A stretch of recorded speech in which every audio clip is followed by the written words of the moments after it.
My dear friends, today we're meditating on Joel 2:25. प्यारे दोस्तों, आज हम मनन कर रहे हैं जोएल 2:25 पर। I will restore to you the years that the swarming locust has eaten. जिन वर्षों की उपज टिड्डियों ने खा ली थी, मैं उनकी हानि तुमको भर दूंगा। When we see the locusts, what do they eat? जब आप टिड्डियों को देखते हैं तो वो क्या खाती हैं? Locusts eat and destroy all the crops. टिड्डियां सारी फसल खाकर बर्बाद कर देती हैं। Every bark, every stem, even the flowers.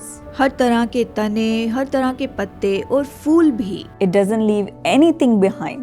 वो कुछ भी नहीं छोड़ती हैं। It makes sure to destroy everything in its path. ये सामने की सारी चीजों को एकदम खत्म कर देती हैं। One of the reasons for famine could be these locusts. अकाल का एक कारण ये टिड्डियां भी हो सकती हैं। In the same way, you may say, everything in my life is being eaten up and it is destroyed. इसी तरह से आप भी कहते होंगे कि मेरे जीवन की हर एक चीज खत्म कर दी गई है। If it was just one problem, I could have handled it. अगर ये एक समस्या होती तो मैं निपट सकता था, But my finances are destroyed. लेकिन मेरा पूरा धन बर्बाद हो गया, My health is destroyed. मेरी सेहत बिगड़ गई, My career, my business, my job is lost. मेरा करियर, बिजनेस, मेरी नौकरी सब चली गई है। I have no peace in my family. मेरे परिवार में कोई शांति नहीं है। All these things are happening at the same time. ये सारी बातें एक ही साथ हो रही हैं। Every door in front of me is shut. मेरे सामने का हर एक दरवाजा बंद हो गया है। You may say this and you may feel like the locusts have eaten everything in your life. आप ये महसूस करते होंगे, आप ये कहते होंगे कि जैसे टिड्डियों ने सब कुछ खा लिया है। There is nothing for me to enjoy. आनंद लेने के लिए मेरे पास कुछ नहीं, No peace in my life. मेरे पास कोई शांति नहीं। But my dear friends, लेकिन मेरे प्यारे दोस्तों, God says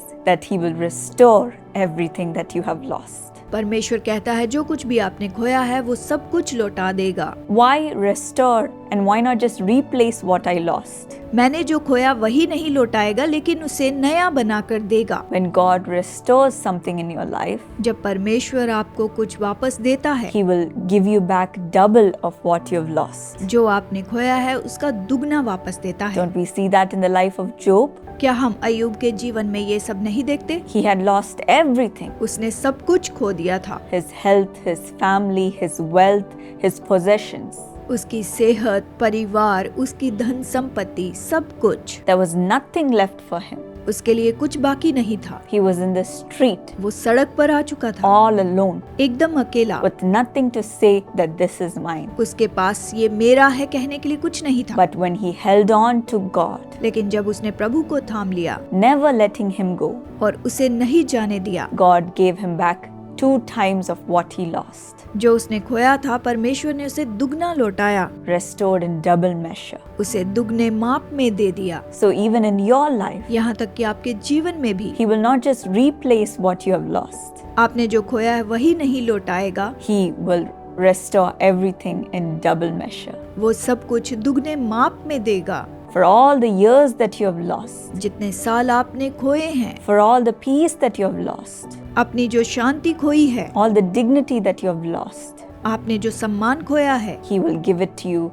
in double measure. वो आपको दुगने माप में दे देगा। During this time, hold on to the Lord. इस समय आप प्रभु को थाम लीजिए। Have faith that God has your back, विश्वास रखें कि प्रभु आपके पीछे है। and He will lift you up and give you victory वो आपको ऊंचा उठाएगा और आपको विजय देगा। and restore to you the years the locusts have eaten. जिन वर्षों की उपज टिड्डियों ने खा ली थी वो आपको लौटा देगा। Let's praise God and receive our miracle. आइए प्रभु की स्तुति करें और उसके चमत्कार को लें। Lord, today thank you for your promise प्रभु आज की प्रतिज्ञा के लिए धन्यवाद that you will restore everything your children have lost. कि तेरी संतान ने जो खोया है तू उन्हें लौटा देगा। Give them back everything they have lost in double measure. जो भी खोया है तो दुगने माप में उसे देगा। Give them good health for their sickness. बीमारी के बजाय अच्छी सेहत देगा। Give them a wonderful job, a wonderful increase in their business. अच्छी नौकरी देगा और बिजनेस में बढ़ोतरी देगा। Let them shine in their studies. अपनी पढ़ाई में चमके, Let them rise up in their career. अपने करियर में ऊपर रहें। Let them have a wonderful, fruitful family life. अद्भुत फलवंत पारिवारिक जीवन हो। Let them enjoy having all the blessings returned to them in double measure. सारी आशीषें इन्हें दुगने माप में मिले और इनका ये आनंद उठाने पाए। Let it be new सब नया हो and let it be more than what they have imagined, इन्होंने जो कल्पना की उससे भी बढ़कर हो, what they already had, Lord. जो भी इनके पास था उससे भी, And let them say that this is the Lord's doing. और ये कहने पाए कि ये प्रभु का काम है। Let them hold on to you and never lose faith in this season, ये तुझे थामे रहे और अपने विश्वास को ये खोने ना पाए, following you and never murmuring, Lord, तेरे पीछे चलें और कभी ना बुड़बुड़ाएं, but always be full of faith पर हमेशा विश्वास से भरे रहें that God is on their side. कि प्रभु इनकी ओर है। Bless them with this wonderful gift, Lord, इस अद्भुत वरदान से इन्हें आशीष दे प्रभु, and raise them up, और इन्हें ऊंचा उठा, restoring their life. इनके जीवन को नया बना। In Jesus' name I pray.